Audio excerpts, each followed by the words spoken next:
ஒரு சின்ன பையன் என்னை தேடிட்டு ஓடி வந்தான். ஒரு கதை சொல்லுங்கன்னா, சொந்தமாக எதுவும் தெரியாதே என்ன, உங்களுக்கு சொந்தமாக எதுவும் தெரியாதுன்னு எனக்கும் தெரியும் அப்படின்னா. இந்த பையன் அடிக்கடி என்கிட்ட வந்து கதை கேட்குறவன், அதனால் என்னோட ரகசியம்லாம் அவனுக்கு அத்துப்படி. அதனால தான் அவ்வளவு தெளிவாக அடித்து விட்றான். சரி, இப்போ என்ன செய்யலாம்னு, பழைய கதை ஏதாவது ஒன்று சொல்லுங்களேன்னா. உனக்கு கிருஷ்ணதேவராயரை தெரியுமான்னு.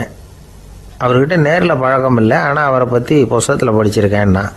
சரி, இவங்கிட்ட மேற்கொண்டு பேச்சு கொடுத்தா நம்மளை ஒரு மாதிரி ஆக்கி விடுவான் அப்படிங்கிறத யூகம் பண்ணிட்டு அவனை உட்கார வச்சு கடைசி வரைக்கும் குறுக்க பேசக்கூடாது அப்படின்னு ஒரு கண்டிஷனையும் போட்டுட்டு அந்த கதையை சொன்னேன். ஒரு சமயம் கிருஷ்ணதேவராயர் சமஸ்தானத்துக்கு ஒரு பெரிய வித்வான் வந்து சேர்ந்தாராம். என்னோட போட்டி போடுறதுக்கு இந்த ஊரில் யாராவது இருக்கீங்களா அப்படின்னு சவால் விட்டாராம். அந்த ஊரில் இருந்த பெரிய பெரிய வித்வான்லாம் இது ஏதுடா வம்பா போச்சுன்னு நினைக்க ஆரம்பிச்சிட்டாங்க.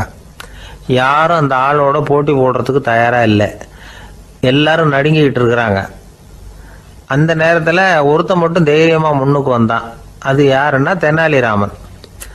அந்த சமஸ்தானத்தில் விகட கவி அவன். என்ன அனுப்புங்க போட்டிக்கு, நான் ஜெயிச்சு காட்டுறேன்னா. உனக்கு அவ்வளவு தைரியம் இருக்குதா அப்படின்னு கேட்டாங்க. தைரியம் மட்டும்தான் என்கிட்ட இருக்குது, ஆனால் தைரியம் இருந்தால் அதிர்ஷ்டம் தேடிட்டு வருங்கிறது எனக்கு தெரியும் அப்படின்னா. அடுத்த நாள் போட்டி ஆரம்பமாச்சு. அந்த பெரிய வித்வான் வந்து நின்னார். தெனாலிராமன் எதிரில் வந்து நின்னான். அந்த வித்வான் ஒரு விரலை காட்டினார். தெனாலிராமன் பதிலுக்கு 2 விரலை காட்டினான். வித்வான் 3 விரலை காட்டினார். இவன் உடனே 4 விரலை காட்டினான். உடனே 5 விரலை காட்டினார் அவர். தெனாலிராமன் உடனே தன்னுடைய கை முஷ்டியை காட்டினான், கையை மூடி காட்டினான். அவ்வளோதான். அந்த பெரிய வித்வான் கிருஷ்ணதேவராயர் காலில் விழுந்தார். நான் தோத்துட்டேன், என் தோல்வியை ஒத்துக்கிறேன் அப்படின்னு சொல்லிவிட்டார். கிருஷ்ணதேவராயர் அவரை தனியாக அழைச்சிட்டு போய் என்ன நடந்ததுன்னு விசாரித்தார். அந்த வித்வான் விளக்கம் கொடுத்தார். ஆண்டவன் ஒருவன் தான் உண்டுங்கிறத விளக்கறதுக்காக நான் ஒரு விரலை காட்டினேன். அப்படி இல்லை, சக்தியை சேர்த்தா சக்தி சிவன் 2 பேர் உண்டுன்னு உங்கள் வித்வான் 2 விரலை காட்டினார். மூர்த்திகள் 3 பேருங்கிறதுக்காக நான் 3 விரலை காட்டினேன். வேதங்கள் 4ன்னு சொல்லி ஒரு 4 விரலை காட்டினார். பஞ்சபூதங்கள் 5ன்னு நான் 5 விரலை காட்டினேன். அதையெல்லாம் அடக்கி ஆளணும்னு சொல்லி அவர் கையை மூடி உறுதியாக காட்டினார். அடடா, உங்கள் வித்வானுக்கு எப்பேற்பட்ட அறிவு, அவர் தான் ஜெயிச்சார், நான் தோத்துட்டேன் அப்படின்னார் அவர். அப்படி சொல்லிவிட்டு அவர் போயிட்டார். அதுக்கப்புறம் தெனாலிராமனை கூப்பிட்டு என்னப்பா நடந்தது அப்படின்னு கேட்டாராம். அதுக்கு தெனாலிராமன் விளக்கம் கொடுத்துருக்குறான். அவன் முதல்ல என்னை கொன்னுடுவேன்னு அந்த வித்வான் ஒரு விரலை காட்டினான். உடனே ஒரு 2 கண்ணையும் தோண்டி போடுவேங்கிறதுக்காக நான் 2 விரலை காட்டினேன். உனக்கு நாமம் போட்டுருவேன்னு சொல்லி 3 விரலை காட்டினான். அதை அழிச்சிருவேன்னு 4 விரலை காட்டினேன். உன்னை அரைஞ்சிருவேன்னு அவன் 5 விரலை காட்டினான். நான் உங்களை குத்தி போடுவேன்னு சொல்லி கையை மூடி காட்டினேன் அப்படின்னா.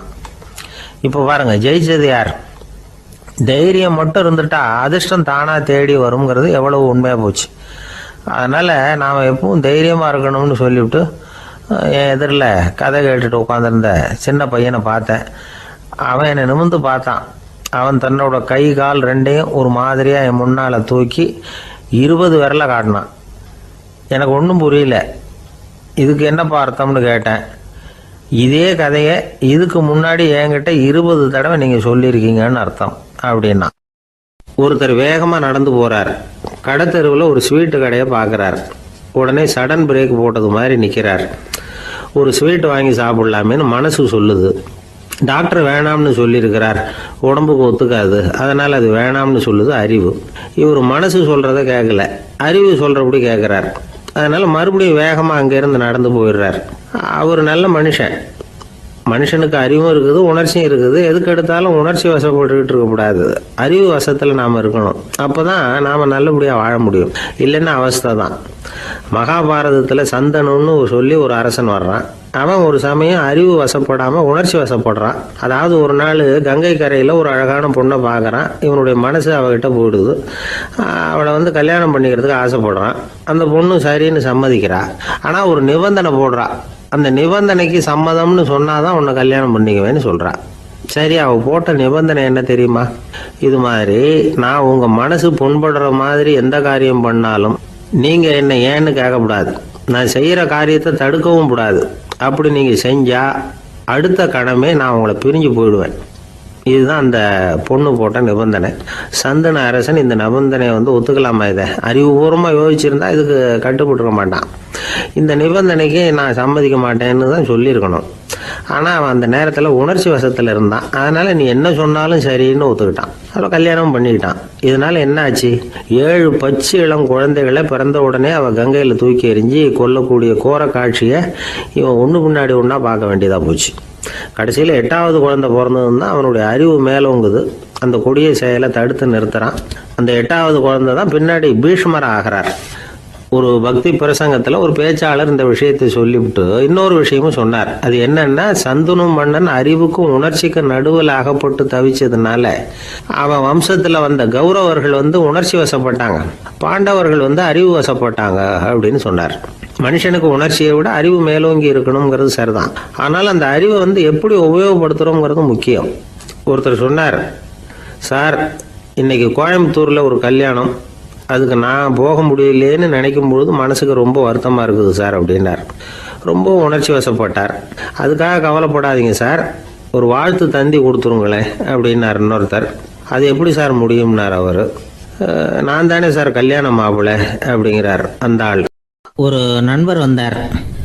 ரொம்பவும் இறுக்கமாக உடை அணிஞ்சிருந்தார். அதாவது ஆடைக்குள்ளே அவர் மாட்டிக்கிட்டு இருந்தது மாதிரி தெரிஞ்சது. ஏன் துணி குறைச்சலாக எடுத்துட்டீங்களா அப்படின்னு கேட்டோம். இல்லைங்க, எனக்கு எப்போவுமே இறுக்கமாக உடை அணிகிறது தான் பிடிக்கும் அப்படின்னார். ஒருத்தர் எப்படி உடை அணிகிறார் அப்படிங்கிறத வச்சு அந்த ஆள் எப்படிப்பட்டவர் அப்படிங்கிறத கண்டுபிடிச்சிடலாம். உடை அணிகிற விதம் ஒருத்தருடைய மனநிலையை வெளிப்படுத்துதான். இப்போ இறுக்கமான உடை அணிகிறவங்க பொதுவாக மன நிம்மதி இல்லாதவங்களாக இருப்பாங்களாம், கோபக்காரங்களாக இருப்பாங்களாம். ரொம்ப தொலைதொலைப்பாக ஆடை அணிகிறவங்க இருக்கிறாங்கல்ல, அவங்கெல்லாம் அமைதியான ஆளாக இருப்பாங்களாம், சாந்தமாக இருப்பாங்களாம். இவங்கெல்லாம் போராடுறதுக்கு சரியாக வரமாட்டாங்களாம். இப்படி ஒரு கணிப்பு இருக்குது. அதனால தான் போர் வீரர்களுக்கெல்லாம் இறுக்கமான உடையை தான் கொடுக்கறது வழக்கம். ஆனால் சன்னியாசிகளை பாருங்கள், அவங்களுக்கெல்லாம் ரொம்ப தொலை உடைகள் தான். அவங்கெல்லாம் டைட் பேண்ட் போட்டுக்கிட்டு நிற்க மாட்டாங்க சன்னியாசிகள்லாம். அதே மாதிரி சன்னியாசிகள்லாம் காவி உடைய தேர்ந்தெடுக்கிறதுக்கும் காரணம் உண்டு. பல ஆண்டுகள் சோதனை செஞ்சு பார்த்துட்டு தான் சன்னியாசத்துக்கு காவி தான் சரி அப்படின்னு முடிவு பண்ணியிருக்கிறாங்க. இப்போ பௌதீக விஞ்ஞானப்படியும் அதுதான் சரி. அதாவது சூரிய ஒளியில் 7 வண்ணங்கள் உண்டு. ஒரு பொருள் மேலே அது விழும் பொழுது அந்த பொருள் நமக்கு சிவப்பாக தெரிஞ்சதுன்னா அந்த பொருள் சிவப்பை தவிர மற்ற எல்லா நிற கதிர்களையும் உள்வாங்கிக்கிட்டு சிவப்பு நிறத்தை மட்டும் வெளியில் விடுது.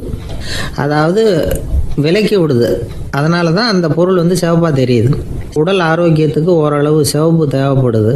அதனால தான் காவி உடை அணிஞ்சால் சூரிய ஒளி ஓரளவு சிவப்பை விலக்கிவிடும்.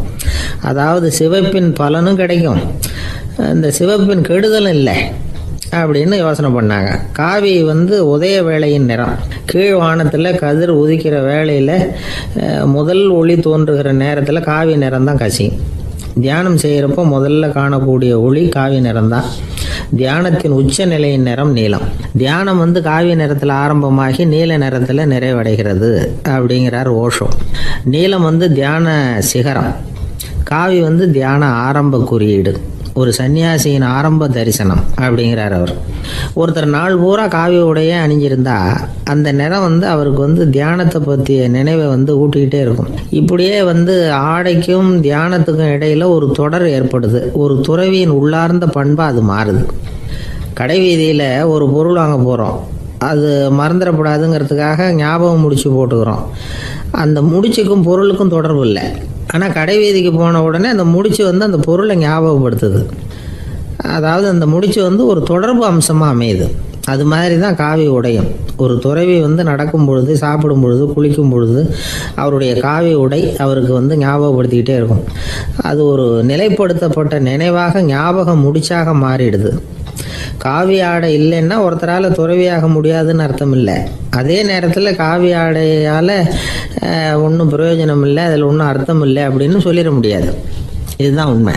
இவ்வளவு தூரம் காவி ஆடையை பற்றி சொல்கிறதுனால எல்லாரும் சன்னியாசியாக போயிடுங்கோ அப்படின்னு நாம் சொல்கிறதாக யாரும் நினச்சிடக்கூடாது. மனசுக்கும் நிறத்துக்கும் உள்ள சம்பந்தத்தை தெரிஞ்சுக்கிறதுக்காக தான் இவ்வளவும். நமக்கு தெரிஞ்ச நண்பர் ஒருத்தர் இருக்கிறார், ஆஃபீஸில் வேலை பார்க்குறவர். ஒவ்வொரு மாதமும் 20ஆம் தேதிக்கு பிறகு அவரை போய் பார்த்தீங்கன்னா காவி உடை அணிஞ்சிக்கிட்டு, கண்ணை மூடிக்கிட்டு, கை ரெண்டையும் விரித்து வச்சுக்கிட்டு தியானத்திலேயே உட்காந்துருப்பார். ஏன் இப்படி பண்ணுறீங்கன்னு கேட்டேன். அதாவது 20ஆம் தேதிக்கு பிறகு என் கையில் ஒரு பைசா கூட கிடையாது, ஒரு சன்னியாசி லெவலில் இருக்கிறேன், என்கிட்ட எதுவும் செலவுக்கு கேட்காத அப்படின்னு என் மனைவிக்கு நாசூக்காக உணர்த்துறதுக்காக அப்படி உட்காந்துருப்பேன் அப்படின்னு விளக்கம் கொடுக்குறார் அவர். ஒரு சராசரி மனிதனுடைய இயல்பு என்ன? இன்பம் வந்தால் துள்ளி குதிப்பான், துன்பம் வந்தால் சோர்ந்து போய் ஒரு மூலையில் உட்காந்துருவான். இவன் தான் சராசரி மனிதன். ஆனால் ஒருத்தன் இன்பம் வந்தால் அதுக்காக மகிழ்ச்சி அடையிறதில்ல, துன்பம் வந்தால் அதுக்காக சோர்ந்து போகிறதில்ல அப்படின்னு வச்சுக்கோங்க. அப்படி இருந்தால் அவன் சாதாரண ஆள் கிடையாது. ஒரு ஊரில் ஒரு ஞானி இருந்தார். அவரை தேடிட்டு ஒரு பெரியவர் வந்தார். ஐயா, ஞானத்தில் சிறந்த ஞானம் எது அப்படின்னு கேட்டாராம். இதுக்கு அந்த ஞானி என்ன பதில் சொன்னார் தெரியுமா? இன்பத்தினால மகிழ்ச்சி அடையாமலும் துன்பத்தினால சோர்வு அடையாமலும் இருக்கிறது தான் அந்த ஞானம், பெரிய ஞானம் அப்படின்னாராம். சரி சுவாமி, அப்படிப்பட்ட ஞானம் உங்களுக்கு எப்படி வந்ததுன்னு கேட்டிருக்காரு இவர்.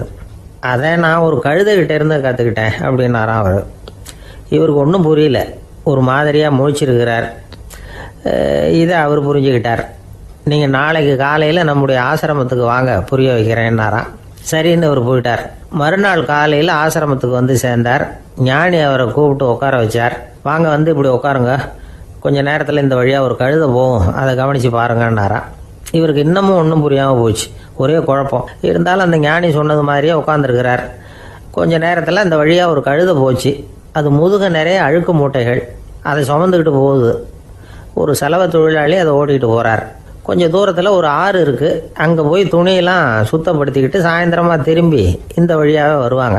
ஞானி சொன்னது மாதிரியே இந்த பெரியவர் அழுக்கு மூட்டையை சுமந்துக்கிட்டு போகிற அந்த கழுதையை கவனித்தார். கழுதை போயிட்டுது.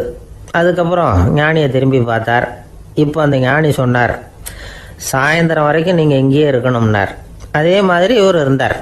சாயந்தரமாக அந்த ஞானி சொன்னார், ஐயா, இப்போ கொஞ்ச நேரத்தில் அந்த கழுதை இந்த வழியாக திரும்பி வரும், அதையும் கவனித்து பாருங்கன்னார். இவரும் கவனித்து பார்க்குறார். கழுதை வந்தது. அது முதுகில் சலவை செய்யப்பட்ட துணி மூட்டை, அது பாட்டுக்கு சுமந்துக்கிட்டு போய்கிட்டு இருக்குது. பெரியவருக்கு ஒன்றும் புரியல, பொறுமை இழந்துட்டார்.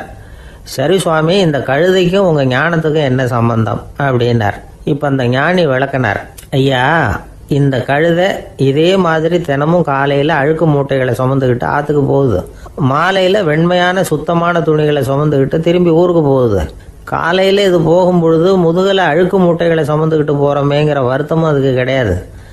சாயந்தரம் திரும்பி வரும்பொழுது சுத்தமான துணிகளை சுமந்துக்கிட்டு வர்றோமேங்கிற மகிழ்ச்சியும் அதுக்கு இல்லை.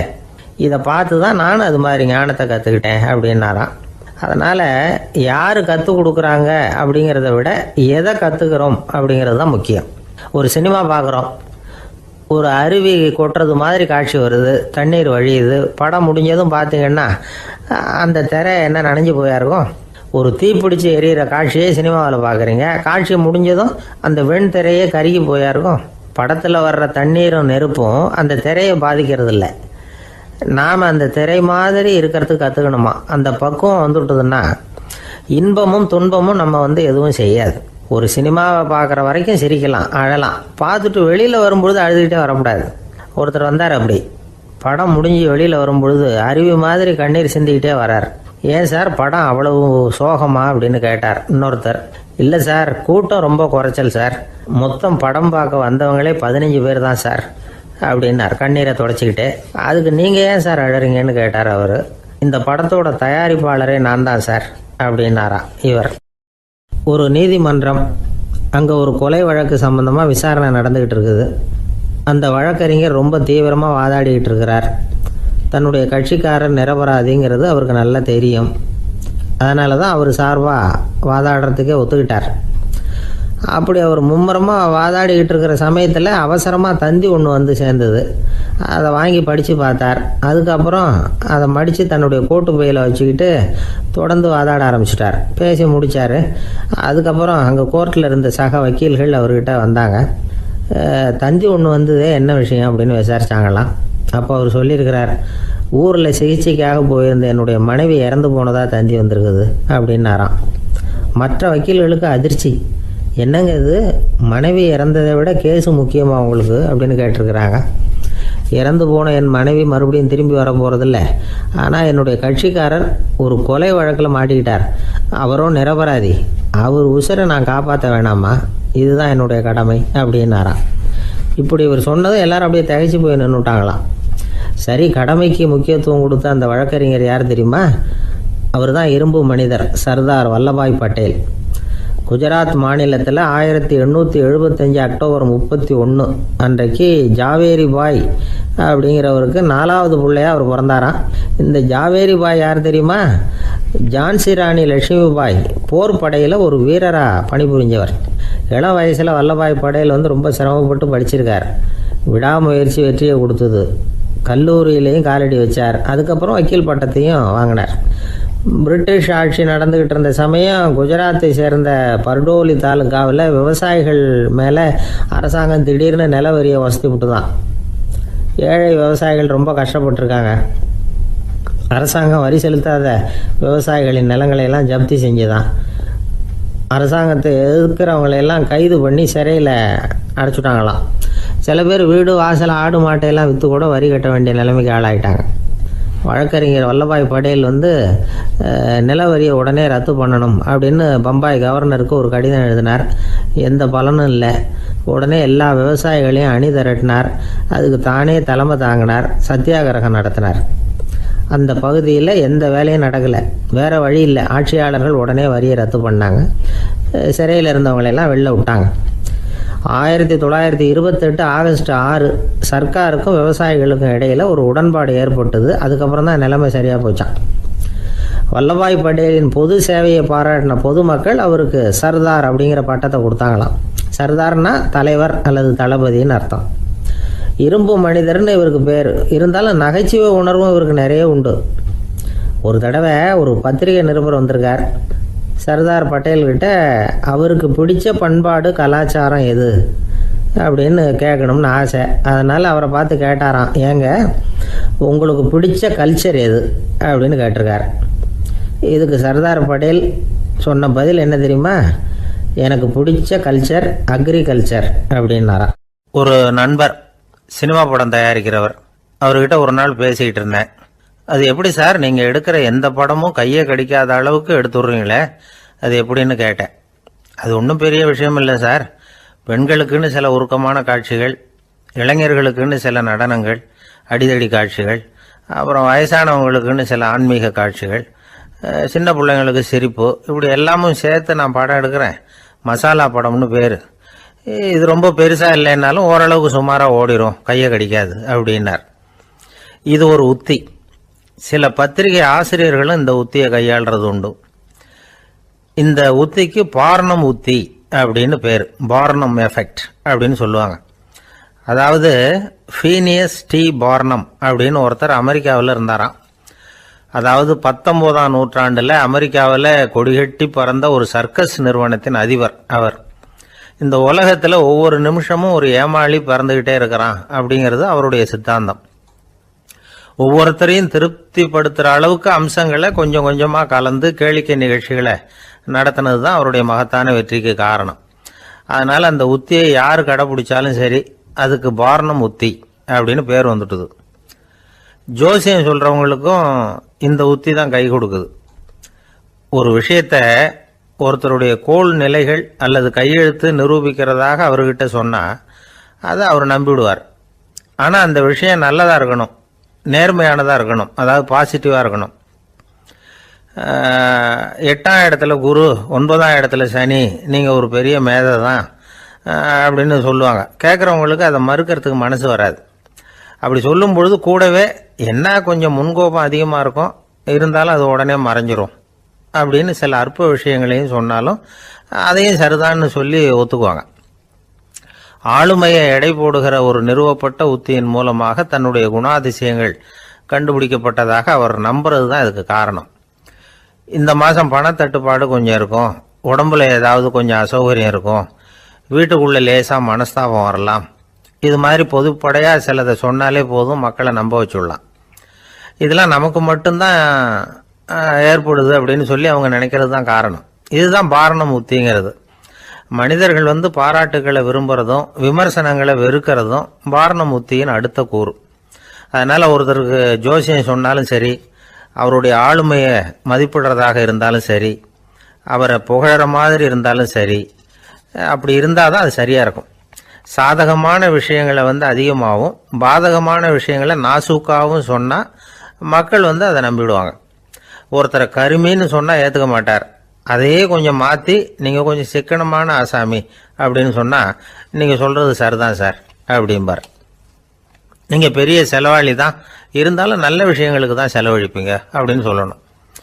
இப்படி இந்த வாரணம் உத்தியை கடைபிடிச்சி இன்னைக்கு வெற்றிகரமாக காலம் தள்ளுறவங்க நிறைய பேர் இருக்கிறாங்க. இந்த உலகத்தில் ஒவ்வொரு நிமிஷமும் ஒரு ஏமாளி பறந்துக்கிட்டே இருக்கிறான் அப்படிங்கிறது தான் ஃபீனியஸ் பார்னம் அவர்களுடைய நம்பிக்கை.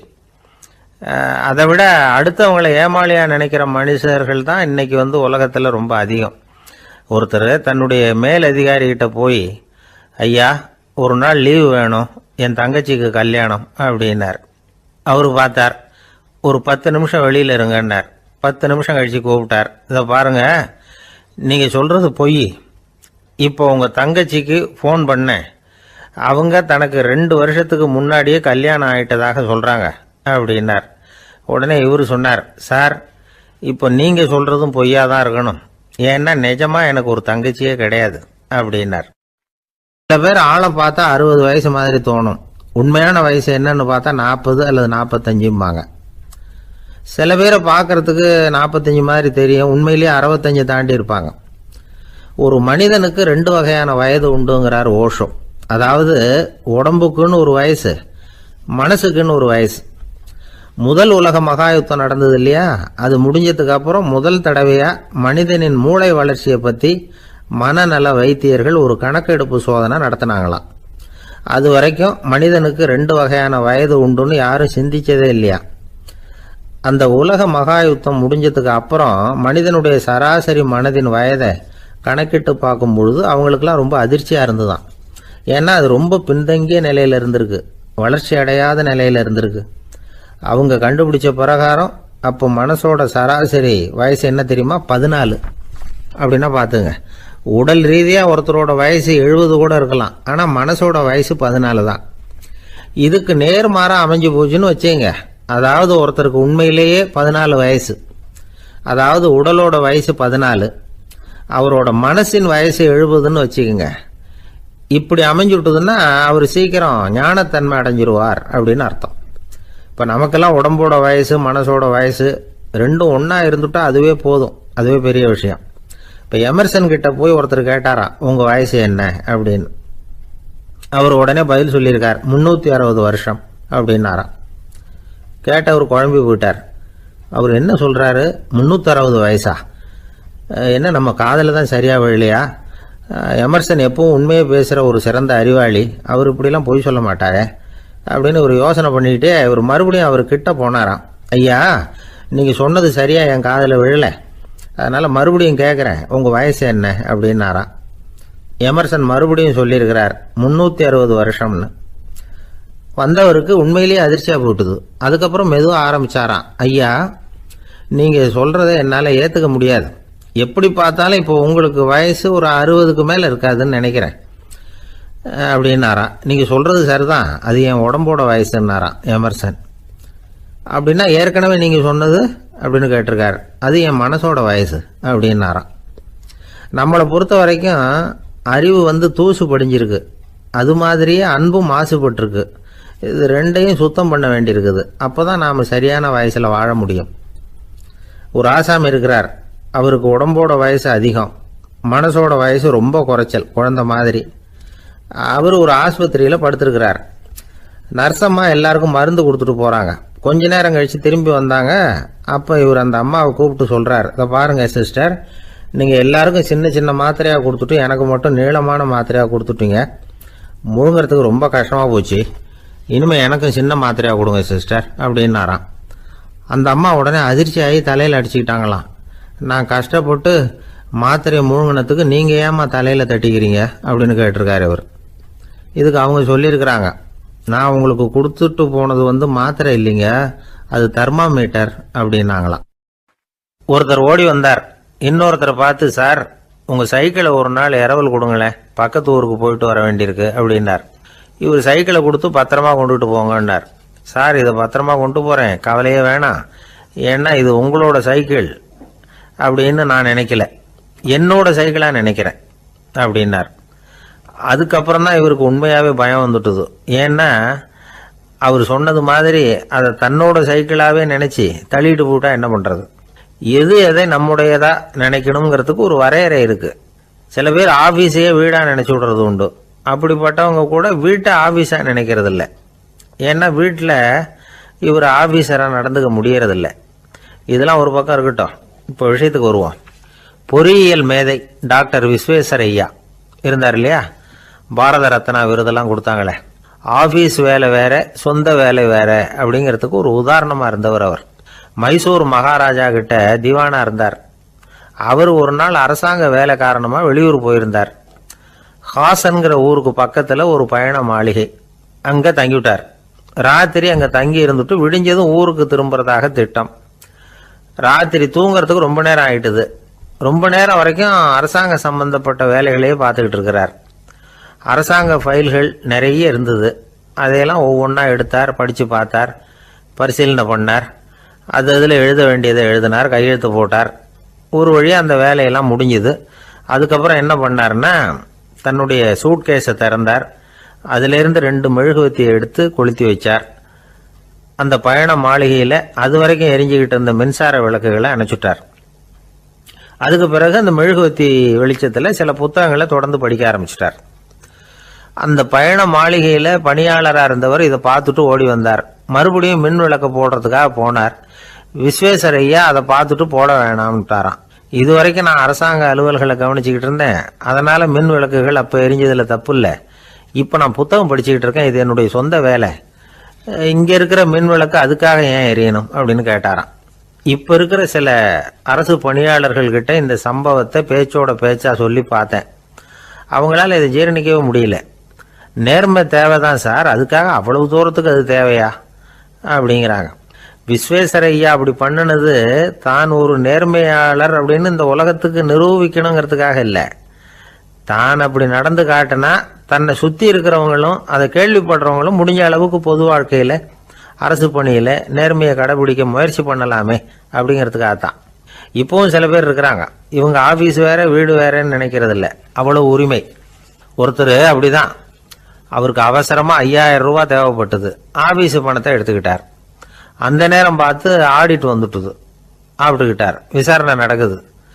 அவர் சொல்றார், சார் நான் நேரம் காலம் பார்க்காம ஆஃபீஸில் வேலை செய்வேன். ஏன்னா அதை என்னோட ஆஃபீஸாக நினைக்கிறேன். அவசரத்துக்கு அந்த பணத்தை எடுத்தேன், மறுபடியும் வச்சுடலாம்னு தான் இருந்தேன். அதுக்குள்ளே இப்படி ஆயிட்டுது. நீங்கள் என்ன நினைச்சாலும் சரி, நான் ஆஃபீஸ் வேற வீடு வேற அப்படின்னு நினைக்கிறது இல்லை, அது என்னோட சுபாவம் அப்படின்னார். விசாரணை பண்ணவர் தீர்ப்பு வழங்கினார். உங்கள் சுபாவத்துக்கு மதிப்பு கொடுத்து நானும் தீர்ப்பு வழங்குறேன். நீங்கள் கொஞ்ச நாள் ஜெயிலில் இருந்துட்டு வாங்க, அது உங்களுக்கு கஷ்டமாக இருக்காதுன்னு நினைக்கிறேன். ஏன்னா அங்கே போனாலும் நீங்கள் உங்கள் சுபாவப்படி வீடு வேற ஜெயில் வேறன்னு நினைக்க மாட்டீங்க அப்படின்னாராம். ஒரு நண்பர் யாருக்கோ ஃபோன் பண்ணிட்டு இருந்தார். அவர் பேசி முடிச்சதும் நான் அவரை பார்த்து, இப்போ ஃபோன் பண்ணீங்களே அந்த ஃபோன் நம்பர் என்ன அப்படின்னு கேட்டேன். அவர் தலையை சொரிஞ்சுக்கிட்டார், ஞாபகம் வரலன்னார். சரி சார் அதை விடுங்க, உங்கள் மனைவி பேர் என்ன அப்படின்னு கேட்டேன். மாலதின்னார். என்ன சார் இது வேடிக்கை, கொஞ்ச நேரத்துக்கு முன்னாடி பேசின ஃபோன் நம்பர் மறந்து போச்சு. எப்போவோ கல்யாணம் பண்ணிக்கிட்ட மனைவி பேர் மறக்கல, அதை கரெக்டாக சொல்லிவிட்டீங்களே அப்படின்னு கேட்டேன். அவர் என்ன ஒரு மாதிரியாக பார்த்தார். அவர் அப்படி என்னை பார்த்ததில் ஒன்றும் தப்பு இல்லை, ஏன்னா நாம் எல்லாருமே அப்படித்தானே. ஒரு குறிப்பிட்ட காரியத்துக்காக தொலைபேசியில் ஒருத்தட்ட பேசுகிறோம், அதுக்கப்புறம் அந்த எண் நமக்கு அனாவசியம், அதனால் மறந்துடுறோம். இதுக்கு பேர் தான் தற்காலிக ஞாபகம். ஆனால் மனைவி பேரை மறந்துட முடியுமா? முடியாது. அது அவசியமான ஒன்று. அடிக்கடி அந்த பேரை உபயோகப்படுத்துகிறோம், அதனாலேயும் அது முக்கியங்கிறதுனாலேயும் அதை மறக்கிறது இல்லை. இதுக்கு பேர் நிரந்தர ஞாபகம். சரி, இந்த தற்காலிக ஞாபகம் நிரந்தர ஞாபகம், இது 2 ஞாபக அளவுகளையும் கட்டுப்படுத்துறது எது அப்படின்னா மூளைக்குள்ள நடக்கிற மின்சார நடவடிக்கைகள் தான். தற்காலிக ஞாபகம் ஒரு மின்னல் மாதிரி தோன்றி மறையுது. நிரந்தர ஞாபகம் ஒரு படிவம் போல மூளையில படிஞ்சுடுது. ஒரு சம்பவத்தின் பல பிரதிகள் மூளையில பல்வேறு பகுதிகளிலேயும் படியறதுனால ஒன்னு மறைஞ்சாலும் மறந்தாலும் இன்னொன்னு மறையறதில்லை. இப்படிப்பட்ட நிலைமையில தான் தொண்டையில இருக்கு, வாயில வரமாட்டேங்குது சார் அப்படிமா. ஒருத்தருக்கு எந்த துறையில ஆர்வமும் ஈடுபாடும் அதிகமோ அது சம்பந்தமான ஞாபக சக்தி அதிகமா இருக்கும். தொழிலை விரும்புகிற ஒரு டெலிபோன் ஆபரேட்டருக்கு எண்கள்லாம் நல்ல ஞாபகம் இருக்கும். அது மாதிரி கவிஞர்களுக்கு வார்த்தைகள் நல்ல ஞாபகத்தில் இருக்கும். இது ஒரு பக்கம் இருந்தாலும் ஒரு மூளை எண்களை விட எழுத்துக்களை விட படங்களை ரொம்ப சுலபமா ஞாபகத்தில் வச்சுக்குது. புரிஞ்சுக்கிற தன்மை, அனுபவம், புத்தி கூர்மை இது கூடி குறையிறத பொறுத்து ஞாபக சக்தியும் ஏறும் இறங்கும். இப்போ உதாரணத்துக்கு ஒரு பையனுக்கு படித்தது எதுவும் ஞாபகத்தில் இல்லைன்னா அவன் அதை சரியாக புரிஞ்சுக்கலன்னு அர்த்தம். இந்த மறதிங்கிறது எந்த சமயத்தில் ஒரு பிரச்சனை ஆகுது தெரியுமா? உங்களுக்கு வேண்டியப்பட்ட ஒருத்தரை ஞாயிற்றுக்கிழமை சாயந்தரம் சரியாக 5 மணிக்கு கடற்கரைக்கு வர சொல்லிவிட்டு அந்த நேரத்தை மறந்துட்டா அது பரவாயில்ல, வர சொன்னதையே மறந்துட்டாதான் நிலைமை மோசம்னு அர்த்தம். இப்படி இருந்தால் இது சிகிச்சை எடுத்துக்க வேண்டிய நிலைமைங்கிறத புரிஞ்சுக்கணும். ஆமாம், இதுக்கும் மருந்து இருக்கு. ஆனால் மூளை குறிப்பிட்ட அளவுக்கும் கீழே இயங்குறப்போவோ இன்னொன்று சொல்லுவாங்க, இந்த நியூரோ டிரான்ஸ்மிட்டர் அப்படின்னு சொல்லுவாங்க. அப்படிங்கிற மூளை ரசாயனம் ரொம்பவும் குறைஞ்சி போகிறப்போ மட்டும்தான் உபயோகப்படும். டாக்டர் என்ன சொல்கிறாங்க தெரியுமா?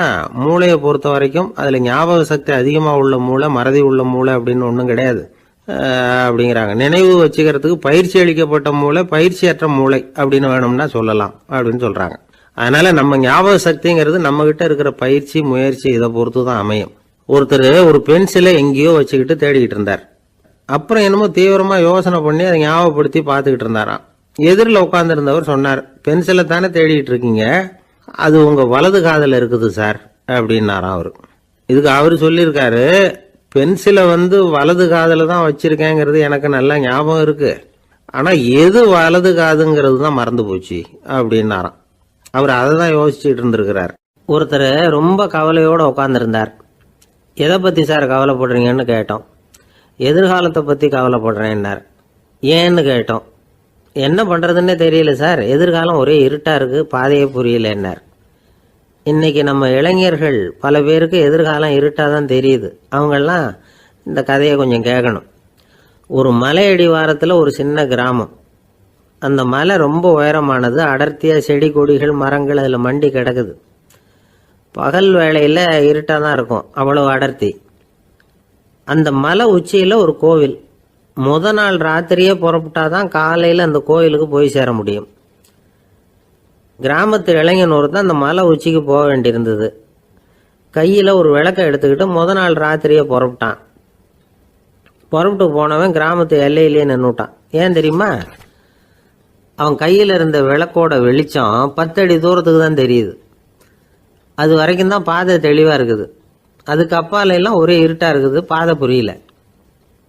இவன் யோசனை பண்ணி பார்த்தான். மனசுக்குள்ள ஒரு சந்தேகம். 10 அடி தூரம் தானே வெளிச்சம் தெரியுது, அப்படின்னா நாம் 10 அடி தூரம் தானே போக முடியும். அதுக்கும் அந்தாண்ட ஒரே இருட்டாக இருக்குது, அதில் எப்படி நாம் நடந்து போகிறது? நாம் ரொம்ப தூரம் நடந்து போய் ஆகணுமே. அப்படிப்பட்ட நினப்பெல்லாம் அவனுக்கு வந்துட்டுது. இதுதான் அவன் மனசில் ஏற்பட்ட தயக்கம். இப்படி யோசிச்சுக்கிட்டே அந்த இளம் ஆசாமி புறப்பட்ட இடத்துலயே நின்றுகிட்டு இருக்கிறான். அந்த சமயத்தில் ஒரு வயசான பெரியவர் அந்த பக்கமாக வந்தார். அவர் கையில் இதை விட சின்னதாக ஒரு விளக்கு வச்சிருந்தார். அது எப்படின்னா அது ஒரு 5 அடி தூரத்துக்கு தான் வெளிச்சம் காட்டுது, அவ்வளவு சின்ன விளக்கு. அவரும் மலை உச்சிக்கு போகிறதுக்காக தான் வந்துகிட்டு இருக்கிறார். அவரை பார்த்து இவன் கேட்டான், என்ன பெரியவரே, இவ்வளவு சின்ன விளக்க வச்சுக்கிட்டு அவ்வளவு தூரத்துக்கு எப்படி மலையேற போறீங்க அப்படின்னு கேட்டான். நீ ஏன் இப்படி தயங்கிட்டே நிற்கிறேன்னு கேட்டார் பெரியவர். என்கிட்ட இருக்கிற விளக்கு 10 அடி தூரத்துக்கு தான் பாதையை காட்டுதுன்னா. இப்போ பெரியவர் சொன்னார், தம்பி, உன் கையில் இருக்கிற விளக்கு கொடுக்குற வெளிச்சத்தை வச்சு நீ முதல்ல 10 அடி தூரம் முன்னாடி போ, 10வது அடியில் போய் நின்றுக்கிட்டு பாரு, மறுபடியும் ஒரு 10 அடி தூரத்துக்கு பாதை தெரியும்.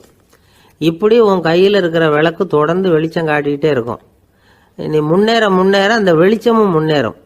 அதனால் எத்தனை கிலோமீட்டர் தூரம் வேணும்னாலும் நீ இந்த 10 அடி தூரம் வெளிச்சத்தை வச்சுக்கிட்டே நீ போயிடலாம், புறப்படு அப்படின்னார். இப்போ தான் அந்த பெரியவர் சொன்னது இளைஞனுக்கு பளிச்சுன்னு புரிஞ்சுதான். உடனே உற்சாகமாக புறப்பட்டான், உச்சிக்கு போய் சேர்ந்தான். இந்த கதையிலேருந்து நாம் புரிஞ்சிக்க வேண்டியது என்ன தெரியுமா? நீண்ட கால திட்டம் ஒன்று போடும் பொழுது நமக்கு முன்னாடி இருக்கிறத மறந்துட்டு மனசை போட்டு குழப்பிக்க கூடாது. உங்கள் கையில் என்ன இருக்கோ அதுலேயே உங்கள் எதிர்காலம் மறைஞ்சிருக்குது. கண் முன்னாடி தெரியறத வச்சு ஆரம்பிங்க, போக போக வழி தானா புலப்படும் அப்படிங்கிறார் ஒரு பெரியவர். பெரிய பயணங்களையெல்லாம் இப்படி தான் நடத்த வேண்டியிருக்கும். ஒவ்வொரு அடியாக எடுத்து வச்சா ஓடி போய் சேர்ந்து விடலாம், மலைச்சி போய் நின்றுட்டா நின்றுக்கிட்டே இருக்க வேண்டியது தான். நம்ம ஆள்லாம் ரொம்ப மோசமாக இருக்கிறாங்க. ஒருத்தன் அப்படி தான் நீண்ட தூர பிரயாணம் ஒன்று புறப்பட்டான். ரயில் போய்கிட்டே இருந்தது. கொஞ்ச தூரம் போச்சு, பாதி வழியில் கையில் வச்சுருந்த டிக்கெட்டை காற்றுல விட்டுட்டான். ஐயோ என் டிக்கெட்டு போயிட்டுதே அப்படின்னு கத்த ஆரம்பிச்சுட்டான். பக்கத்தில் இருந்த பெரியவர் அவனை பார்த்து பரிதாபப்பட்டு, கவலைப்படாத தம்பி, போனா போகுது, வேற டிக்கெட் வாங்கிக்கலாம் அப்படின்னு ஆறுதல் சொன்னார். அதுக்கு அவன் சொல்கிறான், சார் நான் அதுக்காக அழலை, அந்த டிக்கெட்டு கிடைச்சாதானே நான் எந்த ஊருக்கு போகணுங்கிறது எனக்கு தெரியும் அப்படிங்கிறான். ஒரு அம்மா, அவங்களுக்கு 35 வயசு இருக்கும், குடும்பத்தில் எந்த கஷ்டமும் இல்லை, இருந்தாலும் காரணம் இல்லாமல் பிள்ளைங்க பேரில் கோவப்படுறது, எரிஞ்சு விடுறது அவங்க வழக்கம். பிள்ளைங்க அழும், உடனே அவங்க மனசும் சங்கடப்படும். இன்னொரு அம்மா, நல்ல வேலையில் இருக்கிறவங்க, வாரத்துக்கு ஒரு தடவையாவது தலைவலி வந்துடும். இவங்களுக்கெல்லாம் உடம்புல எந்த கோளாறும் இல்லை, மனசு மட்டும் சரியாக இருக்காது, தூக்க மாத்திரை கையில் வச்சுருப்பாங்க. 30-35 வயசுடைய பெண்களுக்கு சர்வசாதாரணமாக காணப்படுகிற மனக்கோளாறு இது. இதுக்கு பேர் மனவாட்டம், டிப்ரெஷன், மனமடிவு அப்படின்னு சொல்லலாம். இந்த நோய்க்கு அறிகுறி என்ன தெரியுமா? மனசில் வருத்தமான உணர்வு இருக்கும், அடிக்கடி அழலாம் போல தோணும். முன்னால எல்லாம் எந்தெந்த செயலில் ஆர்வம் இருந்ததோ அதெல்லாம் குறைஞ்சிரும், அல்லது சுத்தமாகவே ஆர்வம் இல்லாமல் போயிடும். சில பெண்கள் இளம் வயசில் பக்கத்தில் இருக்கிறவங்க கிட்ட கலகலப்பாக பேசுவாங்க, வீட்டை அலங்கரிக்கிறதுல ஆர்வம் இருக்கும். இப்போ அதில் எல்லாம் ஆர்வம் இல்லாமல் போயிடும். எந்த வேலை செஞ்சாலும் சீக்கிரம் களைப்பு அடைஞ்சுடுறது மாதிரி ஆகிடும். நமக்கு யாருமே உதவியாக இல்லை, நம்ம எல்லாரும் கை விட்டுட்டாங்க போல இருக்குதே அப்படிங்கிற உணர்வுலாம் உண்டாகும். தன்னைத்தானே குறை சொல்லிக்குவாங்க, நாம் தப்பு பண்ணிவிட்டோம் போல இருக்குதே அப்படின்னு தோணும். குற்றம் பண்ணிட்டதா நினச்சி கஷ்டப்படுவாங்க. பசி இருக்காது, தூக்கத்தில் தொந்தரவு இருக்கும், அடிக்கடி செத்து போடலாங்கிற உணர்வு வரும், தற்கொலை பண்ணிக்கலாங்கிற எண்ணம் உண்டாகும். சில பேர் தற்கொலை முயற்சியில் கூட ஈடுபடுவாங்க. சில பேருக்கு பலவிதமான உடல் வலிகள் இருக்கும், பலவீனம் இருக்கும், சீக்கிரமாக களைப்படைஞ்சு போடுவாங்க. இதெல்லாம் மனவாட்ட நோய்க்கான தன்மைகள். இந்த மனவாட்டம், அதாவது டிப்ரெஷனை 2 வகையாக பிரிக்கலாமா. ஒன்று தானாக உண்டாக்கிக்கிறது, இன்னொன்று எதிர் விளைவை உண்டு பண்ணுகிற அல்லது நரம்பு சம்பந்தப்பட்ட டிப்ரெஷன். தானாக உண்டாக்கிக்கிற மனவாட்ட நோய் இருக்கு பாருங்க, அதுக்கு ஏதாவது சூழ்நிலை காரணமாக இருக்கலாம், அல்லது இல்லாமலும் போகலாம். மூளையில் டொப்பாமைன் அல்லது செரட்டோனின் இதோட அளவு குறையும் பொழுது இந்த டிப்ரெஷன் உண்டாகுது. இதுக்கு ஓரளவு பிறவி காரணங்கள் கூட இருக்கலாம், குடும்பத்தில் வேற சிலருக்கும் வரலாம். பாதிக்கப்பட்ட பெண்ணை பார்க்கறதுக்கு பலவீனமாக தெரியும், கடுமையான குற்ற உணர்வு இருக்கும், தனியாக இருக்கிறதுக்கு ஆசைப்படுவாங்க, நடு ராத்திரியில் எழுந்திரிச்சு உட்காந்து கஷ்டப்பட்டுக்கிட்டு இருப்பாங்க, கொடூரமான முறையில் தற்கொலை பண்ணிக்க முயற்சி பண்ணுவாங்க, தீ வச்சுக்கிறது, அமிலத்தை குடிக்கிறது, தூக்கில் தூங்குறது. இப்படி தானாக வரவழைச்சிக்கிற மனவாட்ட நோய் மறையக்கூடிய நோய். ஒரு தடவை வந்தால் 3லேருந்து 6 மாதம் வரைக்கும் நீடிக்கும். இடைப்பட்ட காலங்களில் நோயாளி இயல்பாக இருப்பார். எதிர் விளைவை உண்டு பண்ணுகிற அல்லது நரம்பு சம்பந்தப்பட்ட மனவாட்ட நோய் எப்படின்னா, கணவன் மனைவி, மாமியார் மருமகள், இப்படிப்பட்ட உறவு முறை பிரச்சனைகள், தோல்விகள், எரிச்சல்கள், ஆபீஸ் பிரச்சனை, இப்படிப்பட்ட சூழ்நிலையால் உண்டாகிறது. எல்லாத்துக்கும் மருந்து இருக்குது, மார்க்கம் இருக்குது, கவலைப்பட வேண்டியதில்லை, தைரியமாக இருக்கணும். உளவியல் மருத்துவம் இதுக்கு ரொம்ப உபயோகமாக இருக்கும். சில பெண்களை பாருங்கள், அவங்க எதுக்கும் அலட்டிக்கிறது இல்லை. ஒரு அம்மா அப்படி தான் தன்னுடைய கணவனை அழைச்சிக்கிட்டு ஒரு மனநோய் மருத்துவர்கிட்ட வந்தாங்க. டாக்டர், எங்கள் வீட்டுக்காரர் திடீர்னு ஒரு மாதிரி ஆயிட்டார், வித்தியாசமாக நடந்துகிறார். எப்படின்னா, இவர் தன்னையே ஒரு ஒட்டடை பூச்சியாக நினச்சிக்கிட்டு இருக்கிறார். அப்படி நினச்சிக்கிட்டு தன்னுடைய தலையாலேயே வீட்டில் உள்ள ஒட்டடையெல்லாம் தொடச்சிக்கிட்டு இருக்கிறார் அப்படின்னாங்க. எவ்வளவு நாளாக அப்படி இருக்குதுன்னு கேட்டார் டாக்டர். 1 வாரமாக அப்படி இருக்குது அப்படின்னாங்க அந்த அம்மா. அப்படின்னா முன்னாடியே ஏன் அழைச்சிட்டு வரல அப்படின்னு கேட்டார் டாக்டர். வீடு பூரா சுத்தமாகட்டுமேனு பார்த்துக்கிட்டு இருந்தேன் டாக்டர் அப்படின்னாங்களாம் அந்த அம்மா. ஒரு ஊரில் ஒரு ஞானி இருக்கிறார், ரொம்ப பெரிய ஞானி, ரொம்ப வயசாயிட்டுது. கடைசி காலத்தில் அவர்கிட்ட சில பேர் வந்தாங்க. உங்கள் குரு யார் அப்படின்னு கேட்டாங்க. அவர் நிமிர்ந்து பார்த்தார். எனக்கு ஆயிரக்கணக்கான குருமார்கள் உண்டு, அவங்க பேரெல்லாம் சொல்லணும்னா இந்த காலம் பத்தாது, ஆனால் முக்கியமான ஒரு 3 பேரை பற்றி மட்டும் உங்களுக்கு சொல்கிறேன் அப்படின்னாராம். அப்புறம் சொன்னார், அந்த 3 பேரில் ஒருத்தன் ஒரு திருடன். ஒரு சமயம் ஒரு பாலைவனம் வழியாக நான் போய்கிட்டு இருந்தேன். அப்போது வழி தவறி போய் ஒரு கிராமத்துக்கு போயிட்டேன். அது இருட்டு நேரம், நடு ராத்திரி, ஊரே உறங்கி போச்சு. அந்த நேரத்தில் ஒரு ஆள் மட்டும் ஒரு வீட்டு சுவத்தில் ஏதோ பண்ணி உள்ளே நுழையிறதுக்கு முயற்சி பண்ணிகிட்டு இருக்கிறான். அவங்கிட்ட போய் நான் இன்னைக்கு இங்கே எங்கே தங்க முடியும் அப்படின்னு கேட்டேன். அதுக்கு அவன், இந்த ராத்திரி வேளையில் அது ரொம்ப சிரமம், ஒரு திருடனோட உங்களால் தங்க முடியும்னா நீங்கள் என்னோட தங்கலாம் அப்படின்னா. நான் அவங்க கூட 1 மாதம் தங்கியிருந்தேன். ஒவ்வொரு நாள் ராத்திரியும் இப்போ நான் என்னுடைய வேலைக்கு போகிறேன், நீங்கள் ஓய்வு எடுத்துக்கோங்க அப்படின்னு சொல்லிவிட்டு போவான்.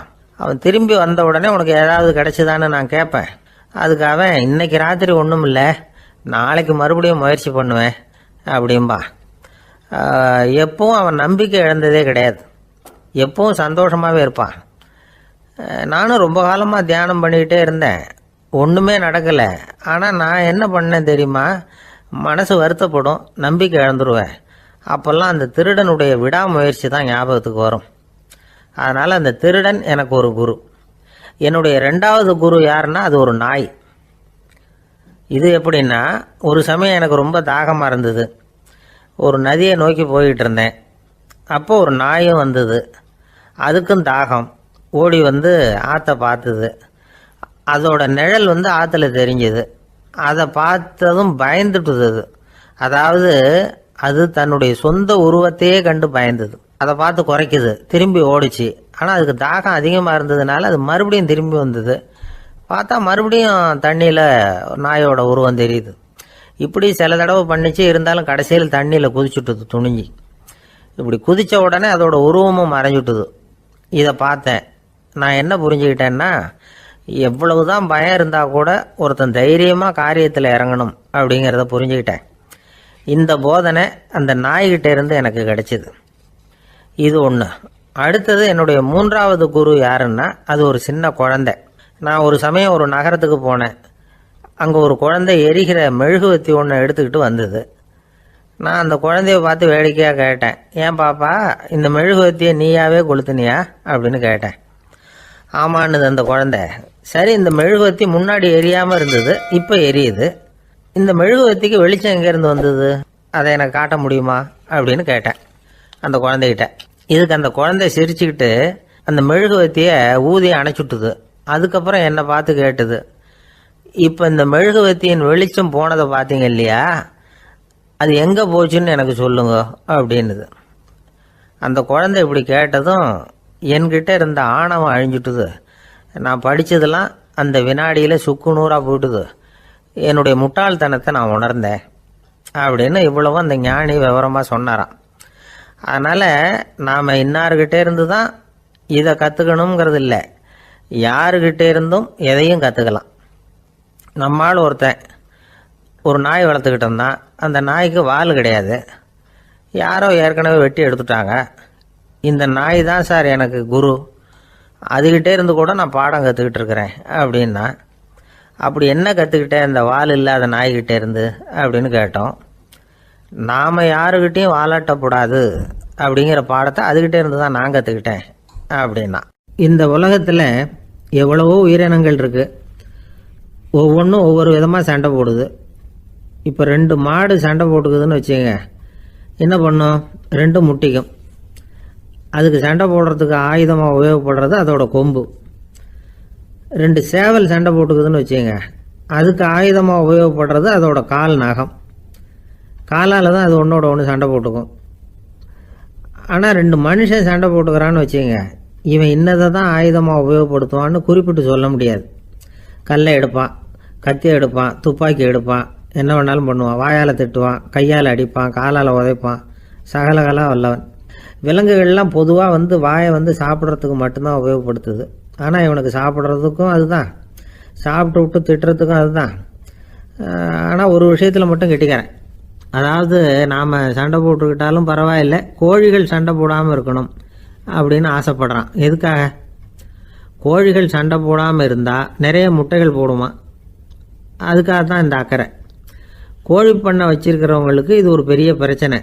அதாவது பண்ணையில் இருக்கிற கோழிகளுக்குள்ளே அடிக்கடி சண்டை வந்துடும், அதனால் முட்டை உற்பத்தி குறைஞ்சிரும். சரி, இதுக்கு என்ன பண்ணுறது? பண்ணையில் போய் உட்காந்துக்கிட்டு தினமும் பஞ்சாயத்து பேசிகிட்டு இருக்க முடியுமா? அமெரிக்காவில் கோழி பண்ணை வச்சிருக்கிற ஒருத்தர் இதை பற்றி யோசனை பண்ணி பார்த்தாராம். ஒரு வழியையும் கண்டுபிடிச்சிருக்கார். கோழிக்கெல்லாம் மூக்கு கண்ணாடி மாட்டி விட்டுட்டோம்னா அது சண்டை போடுற குணம் குறைஞ்சிரும், முட்டை அதிகமாகிடும். அந்த கண்ணாடியில் உள்ள லென்ஸு சிவப்பு நிறத்தில் இருக்கணும், அவ்வளவுதான் அப்படின்னு அவர் கண்டுபிடிச்சாராம். இது ஏற்கனவே நடைமுறையில் கண்டுபிடிக்கப்பட்ட ஒரு விஷயம். ஆனால் எல்லா கோழிக்கும் சிவப்பு மூக்கு கண்ணாடி எப்படி மாட்டி விடுறது? அப்படியே மாட்டி விட்டாலும் அது நழுவாமல் இருக்கணுமே. இப்போ நாமெல்லாம் நடு விரலால் மூக்கு கண்ணாடி நடுவில் தொட்டு அப்படி ஸ்டைலாக சரி பண்ணிக்கிறோம். அது மாதிரி கோழி எப்படி சரி பண்ணிக்கும்? இதுதான் பிரச்சனை. இதுக்கு அவர் என்ன வழி கண்டுபிடிச்சாருன்னா, கோழிக்கெல்லாம் மூக்கு கண்ணாடிக்கு பதிலாக விழியொட்டு வில்லைகள், கான்டாக்ட் லென்ஸ், அதை பொருத்தி விட்டா என்ன அப்படின்னு யோசனை பண்ணார். அதே மாதிரி பண்ணார். அதே மாதிரி செஞ்சு பார்த்தார், வெற்றி. அதுக்கப்புறம் கோழியெல்லாம் சண்டை போட்டுக்கலையாம், சமாதான பிரியர்கள் ஆகிட்டு தான். கோழிகளுக்கு இயல்பாகவே சண்டை போடுற குணம் உண்டு. ஆனால் அதோட கண்ணுக்கு பார்க்குற பொருள்லாம் ரோஜா நிறத்துலையோ அல்லது இன்னும் சொல்ல போனால் அழுத்தமான சிவப்பு நிறத்துலையோ தெரிஞ்சதுன்னா சண்டை போடுற குணம் குறைஞ்சிருதான். அந்த சமயத்தில் அது அதிகமாகவும் முட்டையிட ஆரம்பிச்சுடுதான். அதே நேரத்தில் இறை எடுக்கிறத கூட குறைச்சிக்குதான். இது ஏன் இப்படி பண்ணுதுங்கிறது விஞ்ஞானிகளுக்கு இன்னமும் புரியலையா. எப்படியோ அமெரிக்க கோழிகள்லாம் கான்டாக்ட் லென்ஸ் பொருத்திக்க ஆரம்பித்தாச்சு. கோழி கழுத்தை பிடிச்சிக்கிட்டு ஒரு சில வினாடிகளில் அதை பொருத்தி விட்றாங்களாம். கோழியோட ஆயுள் பூரா அது அப்படியே இருக்குமா. பண்ணையில் முட்டை உற்பத்தி குறைஞ்சா இது மாதிரி விஞ்ஞானபூர்வமாக பரிகாரம் தேடுறது தான் நல்லது. நமக்கு வேண்டியப்பட்ட ஒருத்தர், அவர் ஒரு கோழி பண்ணை வச்சுருந்தார். அந்த பண்ணையில் பாதி கோழி திடீர்னு செத்து போச்சு. உடனே ஒரு கால்நடை மருத்துவர்கிட்ட போக வேண்டியது தானே. அங்கே போகல. உள்ளூரில் மந்திரம் பண்ணிகிட்டு இருந்த ஒரு சாமியார்கிட்ட போனார். அவர் காலில் விழுந்தார். சாமி, என் பண்ணையில் பாதி கோழி செத்து போட்டுதுன்னார். சாமியார் யோசனை பண்ணார். சரி, பண்ணையில் வாசப்படி கிழக்கு பக்கமாக வச்சுருக்கியா மேற்கு பக்கமாக வச்சுருக்கியான்னு கேட்டார். கிழக்கு பக்கமாக இருக்குன்னார் அவர். அதுதான் தப்பு, மேற்கு பக்கமாக அதை மாற்று சரியாக போடும்னாராம். அதே போல் இவர் போய் மாற்றிவிட்டார். அப்பவும் பாதி செத்து போச்சு. மறுபடியும் சொன்னார், சாமி மறுபடியும் பாதி கோழி செத்து போட்டுதேன்னார். சரி, கூரை எப்படி போட்டிருக்க, ஓடு போட்டிருக்கியா இல்லை கீத்து போட்டிருக்கியான்னார். ஓடு போட்டிருக்கேன்னாராம் அவர். அதுதான் தப்பு, கீத்து போட்டுரும் சரியாக போடும்னாராம். சரின்னு போய் அதையும் மாற்றி பார்த்தார். மறுபடியும் போயிட்டுது, கோழி செத்து போச்சு. வந்தார். மறுபடியும் பாதி செத்து போச்சு சாமின்னு வந்தார். இவரும் யோசனையை மாற்றி மாற்றி சொல்லிகிட்டே இருக்கிறார். இப்படி அவரும் மாற்றி மாற்றி பார்த்தார். 6வது தடவையாக அவரை தேடிட்டு வந்தார். அந்த சமயத்தில் இவர் ரொம்ப தீவிரமாக யோசனை பண்ணி பார்த்துட்டு, அது சரிப்பா, நீ என்கிட்ட சளைக்காமல் வந்துக்கிட்டு இருக்கிற, நானும் யோசனை சொல்லிகிட்டு இருக்கேன். இப்போவும் உங்ககிட்ட சொல்கிறதுக்கு என்கிட்ட யோசனை நிறையா இருக்குது. ஆனால் சோதிக்கிறதுக்கு உங்ககிட்ட கோழி இல்லையே, என்ன பண்ணுறது அப்படின்னாராம் இவர். ஒரு ஊரில் ஒரு பெரிய ஞானி இருந்தார். அவர் படுக்கையில் இருந்தார். இன்னும் கொஞ்ச நேரம்தான் அவர் இந்த உலகத்தில் இருக்க போகிறார். அவரை சுற்றி ஏகப்பட்ட கூட்டம். ஏற்கனவே அவருடைய உபதேசங்களை கேட்டவங்க பல பேர் அவரை சுற்றி நிற்கிறாங்க. அந்த ஞானி மெதுவாக கண்ணை திறந்து பார்க்குறார். எல்லாரும் அவருடைய கடைசி வார்த்தையை கேட்கறதுக்காக அவளோட காத்துக்கிட்டு இருக்கிறாங்க. அந்த ஞானி மெதுவாக பேச ஆரம்பித்தார். நான் என்னுடைய வாழ்நாள் பூராவும் உங்களுக்கு நிறைய போதனைகள் சொல்லிக்கிட்டு இருக்கிறேன். பேரானந்தம், மகிழ்ச்சி, தியானத்தன்மை, இதை பற்றியெல்லாம் சொல்லியிருக்கிறேன். இப்போ நான் வேற ஒரு கரைக்கு போய்கிட்டு இருக்கிறேன். நான் இனிமேல் இந்த கரையில் இருக்க மாட்டேன். நீங்கள் நான் சொன்னதையெல்லாம் கேட்டீங்க, ஆனால் எதையும் நீங்கள் நடைமுறைப்படுத்தி பார்க்கல. எல்லாம் கேட்டதோடு சரி, அதோடு விட்டுவிட்டீங்க. அப்புறம் அதை தள்ளி போட்டுக்கிட்டே வந்துட்டீங்க. மேலும் அதை தள்ளி போடுறதுல எந்த பிரயோஜனமும் கிடையாது. இப்போ நான் போய்கிட்டு இருக்கிறேன். உங்களில் யாராவது என்னோட வர்றதுக்கு தயாரா அப்படின்னு கேட்டார். அவ்வளவுதான். யாரும் வாயை திறக்கலை. ஒரே மௌனம், சத்தமே இல்லை. ஒருத்தர் பார்த்துக்கிட்டே நிற்கிறாங்க. அந்த கூட்டத்தில் ஒரு ஆள் அந்த ஞானி கூடவே 40 வருஷத்துக்கு மேலே இருந்திருக்கிறான். அவனும் வாயை திறக்காமல் இன்னொருத்தன் முகத்தை பார்த்துக்கிட்டே நிற்கிறான். இந்த சமயத்தில் பின்னாடி நின்றுக்கிட்டு இருந்த ஒருத்தன் கையை தூக்கினான். ஞானி அவனை பார்த்தார். சரி, ஒருத்தனுக்காவது நம்மோட வர்றதுக்கு தைரியம் இருக்குது அப்படின்னு நினச்சார். ஆனால் அந்த ஆள் என்ன சொன்னான் தெரியுமா?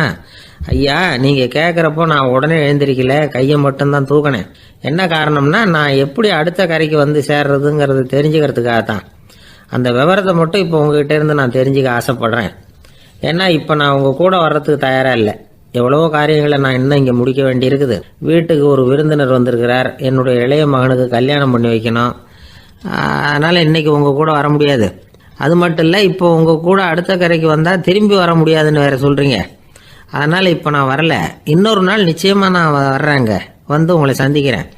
அதனால் இப்போ நீங்கள் இன்னொரு தடவை எங்களுக்கு விளக்கமாக சொல்லணும். ஏற்கனவே பல தடவை சொல்லியிருக்கிறீங்க. தயவு பண்ணி இப்போ ஒரு தடவை சொன்னீங்கன்னா சௌகரியமாக இருக்கும். அந்த அடுத்த கரையை அடையிறது எப்படி? இப்போ ஒரு தடவை அதை விளக்கமாக சொல்லிட்டிங்கன்னா நல்லா ஞாபகப்படுத்திக்குவேன்.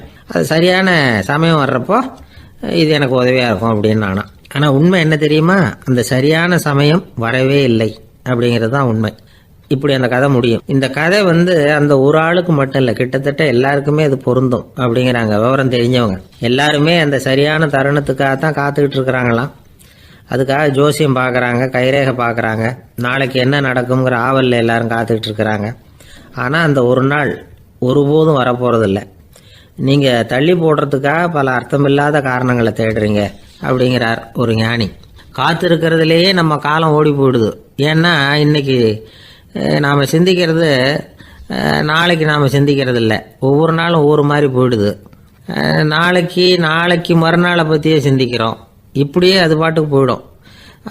கரையை தொட்டு பார்க்குறது எப்போ, இதுதான் கேள்வி. நமக்கு வேண்டியப்பட்ட ஒருத்தர் ஒரு ரயில்வே பிளாட்ஃபாரத்தில் நின்றுட்டு இருக்கிறார். அங்கே இருக்கிறவங்க கிட்ட கேட்குறாராம், விசாரிக்கிறார், ஏங்க கிழக்க போகிற ரயில் போயிட்டுதுங்களான்னாராம். போயிட்டுதுன்னு இருக்கிறாங்க.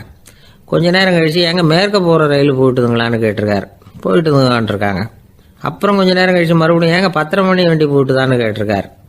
தொடர்ந்து காலையிலேருந்து சாயந்தரம் வரைக்கும் இப்படி ஒரே இடத்துல நின்றுட்டு கேட்டுக்கிட்டே இருக்கிறார். இதை பார்த்துக்கிட்டு இருந்த ஒருத்தர் அவர்கிட்ட ஏங்க நீங்கள் எங்கே போகணும் அப்படின்னு கேட்டாராம்.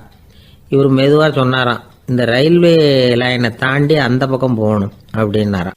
ஆஃபீஸில் வேலை பார்க்குற ஒருத்தர் வந்தார். பேசாமல் ஒரு 10 நாள் லீவு போட்டுடலாமா பார்க்குறேன் அப்படின்னார். ஏன்னு கேட்டோம். என்னுடைய மேலதிகாரி ஒரு முசுடு சார், அவர்கிட்ட வேலை பார்க்குறது ரொம்ப கஷ்டமாக இருக்குது அப்படின்னார். ஆஃபீஸில் வேலை பார்க்குறவங்கெல்லாம் ஒரு விஷயத்தை நல்லா ஞாபகத்தில் வச்சுக்கணும். மேலதிகாரிங்கிறவர் ஒரு பெரிய மகான் இல்லை, அவரும் ஒரு மானிட பிறவி தான். சராசரி மனுஷனுக்குள்ள பலம் பலவீனம் ரெண்டும் அவருக்கும் உண்டு. அதனால் அவரை கொஞ்சம் அனுசரித்து போகிறதுக்கு பழகிறது தான் நல்லது. மேலதிகாரிகளில் பல வகை உண்டு. அதில் முக்கியமாக 3 வகை. அதில் ஒரு வகை எப்படி தெரியுமா, உங்களை ஒரு வேலை செய்கிற மெஷினாக மட்டுமே நினைக்கக்கூடிய வகை. இவங்கெல்லாம் எப்படின்னா, எங்கேயாவது வெளியூர் போயிருந்தா கூட அங்கேருந்து ஃபோன் பண்ணுவாங்க, அந்த வேலை என்னாச்சு, இந்த வேலை என்னாச்சு அப்படின்னு. இவங்களுக்கெல்லாம் உங்கள் நலனை பற்றியோ உங்கள் குடும்பத்தை பற்றியோ அக்கறை இருக்காது. நீங்கள் சொல்கிற யோசனை எதுவும் இவங்ககிட்ட எடுபடாது. கொடுத்த வேலையை பாரு, நீ எனக்கு புத்தி சொல்ல வேணாம் அப்படிம்பாங்க. இவங்களை அனுசரித்து போகிறதுக்கு ஒரே வழி, இவங்க எதை சொன்னாலும் சரின்னு சொல்லிவிட்டு வேலையை கவனிக்க வேண்டியது தான். இவங்ககிட்ட வேற எந்த கேள்வியும் கேட்டுக்கிட்டு இருக்கக்கூடாது. ஆமாம் சாமி போடுறது கௌரவ குறைச்சல் இல்லை, அது ஒரு அலுவலக சௌகரியம், அவ்வளவுதான். இன்னொரு வகையான மேலதிகாரிகள் எப்படி தெரியுமா, இவங்கெல்லாம் ஆஃபீஸ் வேலையை பற்றி அதிகமாக கவலைப்பட்டுக்கிட்டு இருக்க மாட்டாங்க. தங்களுடைய சொந்த இமேஜ் பாதிக்கப்படக்கூடாதுங்கிறதுலையே கவனமாக இருப்பாங்க. இவங்கெல்லாம் அடிக்கடி உங்கள் நலனை விசாரிப்பாங்க. அதே மாதிரி நீங்களும் அவரை விசாரிக்கணும்னு எதிர்பார்ப்பாங்க. இந்த ரக அதிகாரிகளுக்கெல்லாம் புது வருட வாழ்த்து அனுப்பலாம், பிறந்தநாள் வாழ்த்து அனுப்பலாம். அவருக்கு எங்கேயாவது ஒரு பாராட்டு விழா நடந்தால் முதல் வரிசையில் போய் உட்காந்து உங்கள் முகத்தை காட்டலாம். ஆஃபீஸ் வேலையை மட்டுமே பார்க்குற பணியாளர்கள் இது மாதிரி அதிகாரிகள்கிட்ட நல்ல பேர் வாங்க முடியாது. இன்னொரு வகையான மேலதிகாரிகள் உண்டு. அவங்க எப்படின்னா, ஆஃபீஸ் வேலையை பற்றியும் கவலைப்பட மாட்டாங்க, தனக்கு கீழே வேலை பார்க்குறவங்கள பற்றியும் கவலைப்பட மாட்டாங்க. எக்காரணம் கொண்டும் தன்னுடைய பொசிஷனுக்கு ஆபத்து வந்துடக்கூடாதுன்னே நினைக்கக்கூடியவங்க இவங்க. இவங்களால் கடுமையான வேலை செய்யவும் முடியாது, தீர்மானிக்கவும் முடியாது. எந்த முடிவையும் எடுக்காமல் அப்படியே தள்ளி போட்டுக்கிட்டே போடுவாங்க எல்லாத்தையும். இதனால் என்ன ஆகும்னா, இவருக்கு கீழே வேலை பார்க்குற உங்களுக்கு பொறுப்பு அதிகமாகிடும்.